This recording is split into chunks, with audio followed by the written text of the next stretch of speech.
Tell me one thing. Have you ever wanted something really badly, worked on yourself, gave it 200%, and everything still didn't go according to the plan? That happens to a lot of us. And every single one of those people has that one friend who does absolutely nothing with their life, and somehow everything works out perfectly for them. And you're just sitting there like, how is that even possible? Well, today I want to talk about exactly that kind of person, but in the world of music. Not that he is lazy, but he certainly gives the vibe. For those who have never heard of him, he's the creator of this famous song that makes you want to go grab a fishing rod and sit by a lake. Goodbye, weekend, so long, darling. This guy, with his totally laid-back persona, has been successfully fooling us for 15 years. He's a musician who achieved every possible success in 2010's indie rock scene, who has millions of streams on platforms and views on TikTok, and he does it all as if he's just chilling throughout the process and not giving a damn. Today, we're gonna talk about a man who flipped the music industry on its head by recording with crappy equipment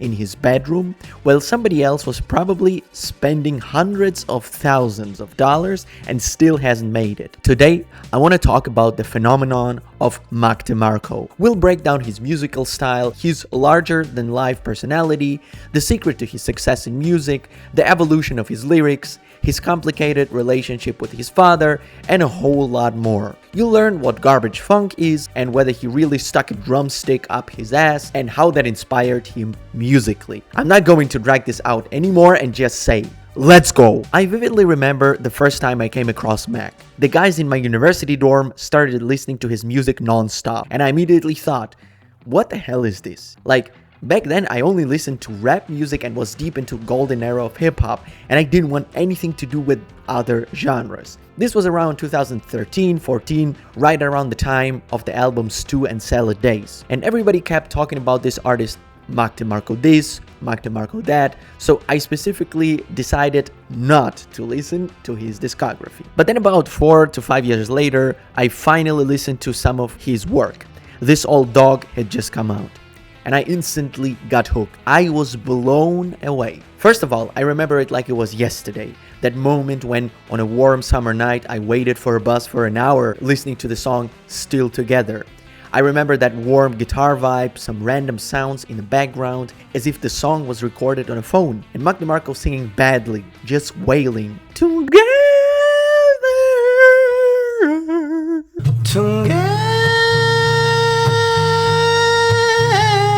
I thought to myself, how awesome is it that his singing is so bad, how through these completely amateur vocals you get this truly beautiful atmosphere and the entire character of Mac Demarco. Just so simple, so real, so effortless. At the end of the song, he gets up from the chair where he was sitting and playing guitar and walks over to his girlfriend Kiki, who had fallen asleep by the time the song ended. And it's this tiny moment, so cozy, so intimate, that makes Mac Demarco such a special artist for me. You immediately feel like you're at home when you listen to his music. On top of that, Still Together is about love for his girlfriend, and for me, it's a beautiful expression of what love can be. Not necessarily something stressful and complicated, but light and simple, just like this. And what's most impressive is that Mac isn't just like this on camera and in recordings. He's genuinely like this in real life. And when you listen to him, you kind of want everything to work out for him. You root for him like he's your own friend.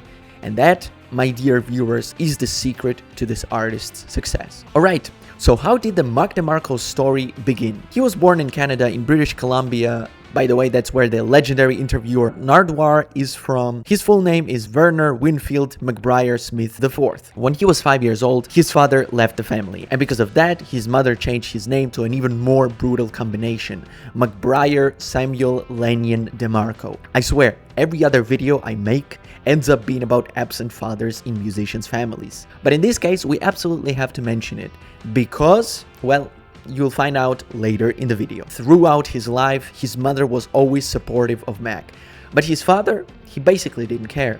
There's even a video online where Mac tries to invite his dad to one of his concerts. You can tell it clearly matters to him. He's hoping for some reciprocity, but his father turns him down and says he's got things to do. Other than his father though, the Demarco family was full of creative people. His aunt and grandmother were singers, and his grandfather was a saxophonist who at one point in his life played the instrument with just one hand. As a kid, Mac was naturally pushed into music lessons, but he really didn't want to go and resist it for a very long time. But at some point, he just sat down, picked up a guitar and started playing. For a long time, he thought you had to be a true virtuoso to perform music, but eventually, he realized that's not the most important thing. In his own words, you can be a mediocre musician, but put on great shows and make the audience fall in love with you. Mac Demarco grew up in the late 90s and early 2000s, which probably overlaps with the formative years of most of us. When I think about those years, I think about the rise of computers, the internet, blogs, early social media, and that's precisely the era when the world could discover so many musicians and artists. I personally have no idea how people discovered music before the internet era, but I imagine you'd find out about new stuff from friends or at a cassette or a CD store. When the internet came along, that process became way easier.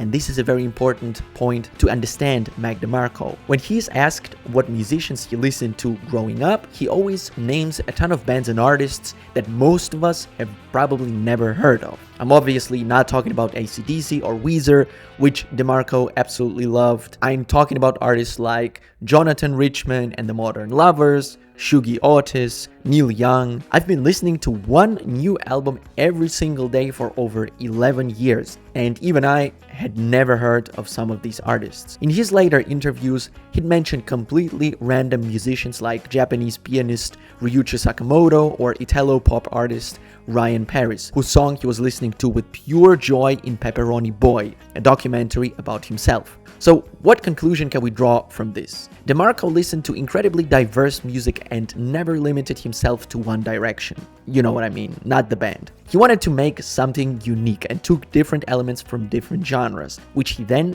wove into his own music. However, the biggest influence on Demarco was Jonathan Richman, which in his time rejected the cool rock star persona and focused on authenticity with his audience. If you watch Richman's live performances, you can immediately see it's not just good music, though it is that too. Richman and the Modern Lovers have more of a comedy show vibe, but without the dumb stand-up traits, without the trips. It's just a genuinely good time, like being at a house party with your friends. During high school, Demarco starts his musical career and records a track with a band called Meat Cleavers. For some reason, it reminds me of that movie Christopher was making in The Sopranos. Cleaver. Anyway, if you listen to the track the band recorded, it sounds hilarious. It's like a parody of a hard rock sound where they just keep repeating, "We go into the fucking bar." And now let's just shave Mac Demarco real quick.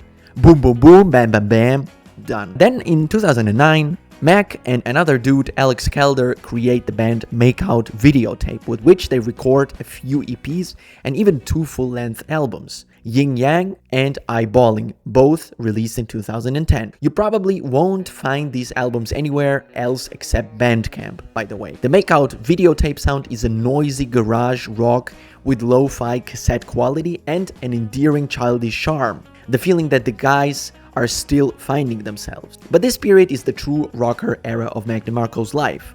By his own account, this period was absolute madness. Chaotic shows where Demarco jumps around like a maniac and sticks a drumstick up his ass, cartons of cigarettes that Mac would smoke through and then write a love song to the cigarette brand, experiments and music rehearsals at his home studio that he built himself. Basically, those are the wild years we all had in our lives and look back on with warmth. At 20 years old, Mac Demarco moves to Montreal, where he starts seriously recording as a solo artist. He can't make money from music, so he starts picking up odd jobs, paving roads, doing clinical trials. But then in 2012, the label Capture Tracks signs him, and finally, the guy gets a chance to shine. So he wastes no time and starts working on his first solo album, Rock and Roll Nightclub. It's a mini album, and on the cover, Mac is painting his lips in his usual style, delivering a protest against the normal, just like he did when everyone expected some kind of musical virtuosity from him, and he just didn't care. Rock and Roll Nightclub is a blend of glam rock and Elvis Presley impersonation in a comically deep voice. Weird and very interesting stuff. After this album, he never sang like that again. And while it's not his best release, it still gives you a window into the artist's early work. And literally the same year, his next album, 2, comes out, which made him famous worldwide. This thing went absolutely everywhere. And if you want to understand who Mac Demarco is, you need to listen to this album, which at the time sounded like nothing else. Mac recorded it himself in his Montreal apartment. Rumor has it he spent the entire recording process in nothing but his underwear, which adds even more laid-back energy to his style. It was recorded on a Fostex A8 tape recorder, a device from 1982 that was never meant for studio quality recording. And it's precisely this quirk that made Demarco so recognizable. His sound was fundamentally anti-modern, totally DIY, intentionally retro. When you listen to his guitar, it feels like it stretches like caramel or condensed milk.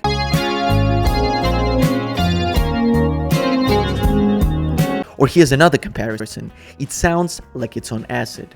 And when you hear the sound coming out of it, something feels off. A guitar just shouldn't sound like that. So what was Demarco doing to it? He'd record the sound on his retro tape machine, then slow it down or speed it up, creating this feeling that the guitar is slightly drifting and taking on that signature broken quality. He did the same thing with the drums, and that's how he turned a bug into his personal feature.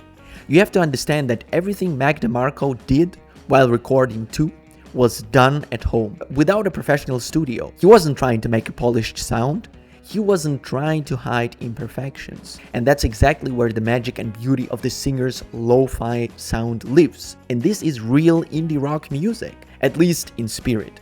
And since we've already touched on indie rock, I think it's time to talk a bit about Demarco's musical genre. What musical categories does this artist operate in? Can this music even be classified? But before we deep dive into it, I want to tell you guys that I prepared a playlist of my favorite song by Mac Demarco. Make sure you check it out. It's linked in the description. Also, at the end of this video, I'm gonna make a tier list of Demarco's discography, so make sure you let me know if you agree with my picks or not. Okay, let's continue. On Mac Demarco's genre. Researching this question, I kept coming across genres like the indie rock, slacker rock, and bedroom pop. On top of all that, Demarco's music has elements of psychedelic rock, classic rock, even folk rock, and dream pop. So what do indie rock, slacker rock, and bedroom pop have actually in common, and how can we define them? Indie rock comes from the independent rock. This genre emerged in the 80s as a response to the flood of artists recording on major labels. Indie rock can be anything from light and up-tempo to slow, cacophonous noise, because the genre evolved from post-punk and alternative. But over the time, it developed its own characteristics, and you can recognize it most easily when you compare it to pop rock or alternative. Indie rock always sounded intentionally lower quality than alternative. You can hear it right away in the recording quality, for example. Indie rock traditionally had more experimentation, totally unconventional rhythms, slightly weird melodies, and while it used to be easier to identify indie rock in the past, nowadays, in my opinion, it's much harder. For example, Arctic Monkeys are considered indie rock, but the production quality of their album AM feels way too polished. But they were definitely making indie rock early in their career, like on Whatever People Say I Am, That's What I'm Not. Rolls a riot van and sparks excitement in the Is This It? She said time to go now, but leaving it. The recording quality there also sounds intentionally lower, and you can hear the voice of the singer like as if it were coming from a radio. That's indie rock. And traditionally, the Smiths are considered the first indie rock band, some of whose songs have even been going viral on TikTok in recent years. Slacker rock, or lazy rock if you will, is a subgenre of indie rock that emerged in the late 80s and early 90s, characterized by deliberate sloppiness, couldn't care less vocals, and once again that DIY aesthetic. Examples of successful bands in this subgenre include Pavement, whose album Wooey Zooey I listened to pretty recently.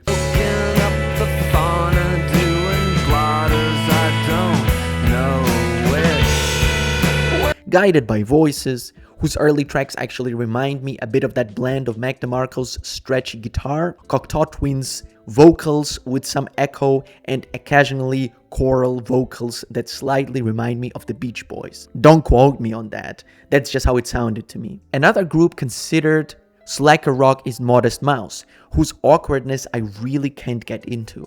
And on top of that, they give me major vibes of the genre people have been creating memes about on the internet, the stomp, clap, hey genre. As for bedroom pop, it's something very similar to slacker rock, but the emphasis is specifically on recording songs in your bedroom, which naturally emphasizes the laziness and sloppiness. And that's exactly what we love about this kind of music. I'm not going to claim that Mac Demarco set out to become a slacker rocker. I don't think he'd even say he was influenced by Pavement or Modest Mouse, but certain characteristics and aesthetics on his albums, especially on 2, are definitely there and can't be ignored. There are so many great tracks on it, including Ode to Viceroy, a love song to his favorite cigarette brand, which fit perfectly between Mac Demarco's front teeth, the declaration of love to his girlfriend on My Kind of Woman, Still Together, which I already talked about, and the fantastic Freaking Out the Neighborhood. On that track, the singer apologizes to his mom for her finding out about what the hell he was doing at the concert when he stuck drumsticks up his ass. I think it's his best guitar riff. You just want to replay it a million times.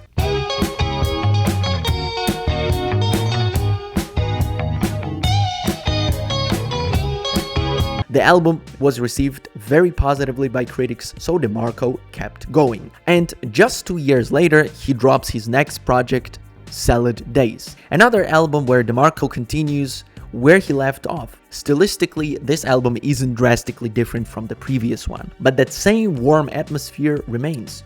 The one thing that changed on this album is the lyrical content. This is an album about growing up and the passage of time. According to Demarco, the phrase Salad Days was borrowed from Shakespeare, meaning days of youth. And on it, he reflects on the fears and the seriousness of adult life. For example, several songs are dedicated to his girlfriend Kiki and his worries about them being apart, living in different places for a while. On tracks like Let My Baby Stay or Go Easy. On top of that, Salad Days features another track that became a phenomenal hit for the artist, Chamber of Reflection. It's built on a sample from Japanese musician Shingeo Sekito's Word 2.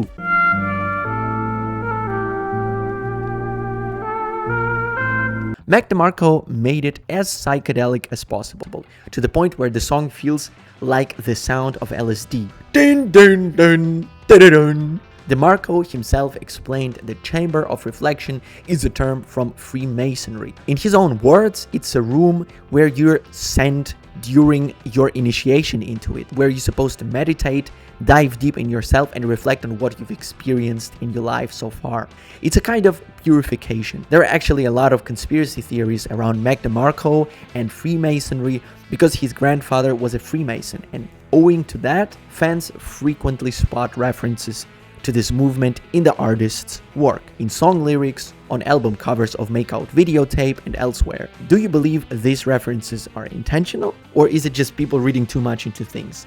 Drop your thoughts in the comments. I'm curious if there are any Freemasons among my viewers. When looking at Mac Demarco as an artist, you can't forget the inseparable trait that massively contributed to the popularity of his music, his personality. Demarco is like that chill friend you just want to hang out and kick back with. Early in his career, he's a dude with a gap in his teeth who loves to smile, smoke cigarettes, and go absolutely wild, or deliberately provoke everyone around him, dressing outrageously or painting his lips, or doing something truly insane, sticking his finger up his ass at a concert. Oh my god, once again, somebody sticking something into the ass? I'm not joking, Nardwuar even told us about this in an interview with Demarco. He also sets his armpits on fire, his pubic hair, at almost every show, and more and more and more. The way he goes wild is a genuine art form. Demarco liked to create pixel art computer games like Shave Me, which we already played. He also recorded this hilariously funny tutorial video on how to turn your basement into an audio studio while completely covered in a Vaseline and wearing red socks. I'm pretty sure that the video is mocking those early 2000s music production blogs that gave step-by-step recording tutorials. It's absolutely hilarious. Then there was the whole thing where Demarco's iconic red Vans went viral because he wore them constantly, and fans started spreading a theory that they smelled terrible. So Demarco and Kiki filmed an official sneaker smell test, and Kiki said they didn't smell at all. They're fine. And after all these antics, Mac Demarco later evolved into this dad look with a hat, stubble, and a few extra pounds. But overall, the trait that made his fans fall in love with him is his accessibility and warmth. Demarco loves inviting fans on stage, on concerts to perform together, rejecting the typical rock star persona and staying close to ordinary people and fans who listen to his music. So don't think his popularity is just about the sound.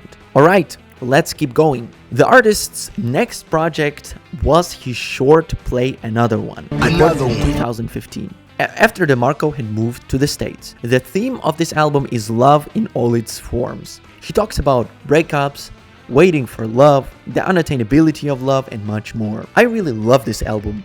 It's short and super nice, and I don't think there is a bad song on it. On this one, Demarco experiments more with instruments and isn't just playing guitar anymore. For example, synth, piano, and organ start making appearances, but that signature track slowing style remains. On the last song, Another One, Mac actually gives out his real address as a joke and invites everyone to come visit. He promises a cup of coffee in return. What a legend. In 2017, Demarco releases his next album, This Old Dog. This release was undeniably a breakthrough in the singer's career. First, thanks to some individually breathtaking tracks on the album, and second, due to a fundamental shift in lyrical direction. Demarco stated in the interviews before the release that This Old Dog would be about his relationship with his father. The thing is, Demarco's father was seriously ill in 2016-17 and was essentially living out his final years. And given his very complicated relationship with his old man, Demarco had very mixed feelings. On the one hand, his father was practically absent from his life, and the singer was deeply resentful. But on the other, he still felt that this was his blood, his family, so it was deeply sad to know his father would soon be gone. Demarco also acknowledges that as he ages, he's becoming more and more like his father,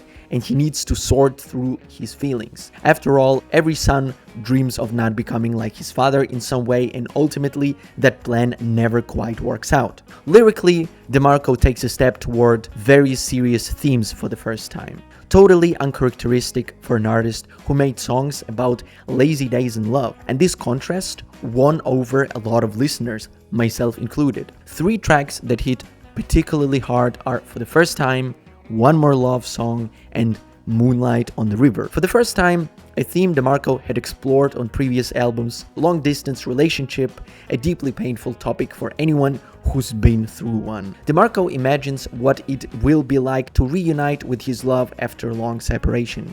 He says each reunion feels like the first time. One More Love Song, a track that immediately burns itself into your memory when you listen to this album for the first time. It's the tragedy of love.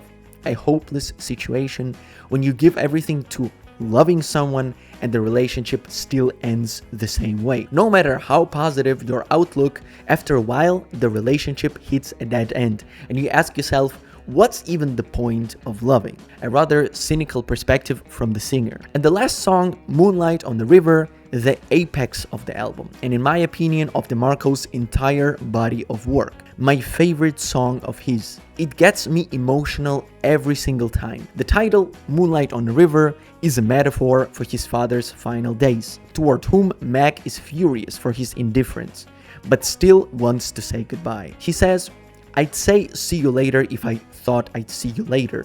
I'd tell you that I loved you if I did. And when the sun finally sets below the horizon and the song enters its final stage, the guitar distortion kicks in over this one repeating guitar rhythm. I can't even describe how many different emotions hit me when I listen to this outro. When I hear that guitar rhythm,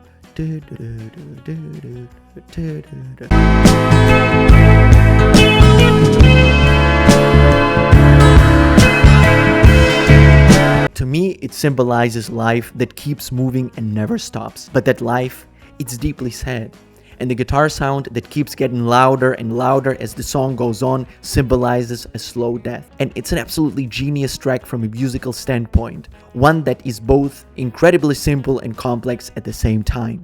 An absolutely fantastic song. 10 out of 10. Overall, on this album, Demarco showed not only more musical experimentation, continuing to add synthesizers and organ to his usual guitar, but also proved he can sing about not just carefree days, but very serious and emotional things too. In 2019, the next album drops, Here Comes the Cowboy. And I'll be honest with you, I remember when I first listened to this one and I thought it was the best release in Demarco's entire catalog. I felt so hard for the tracks Nobody, Preoccupied, K, and Heart to Heart. That last one even went viral on TikTok. You've definitely heard it. Re-listening to it now, I realize I was just in my Mac Demarco era at the time, which is why I liked it so much. Today, the track list doesn't seem as incredible as it did back then. Demarco had already tried multiple times to do something new with his style, like making an R&B track, but he himself said that there is just not enough funk in his DNA. So those experiments still sounded very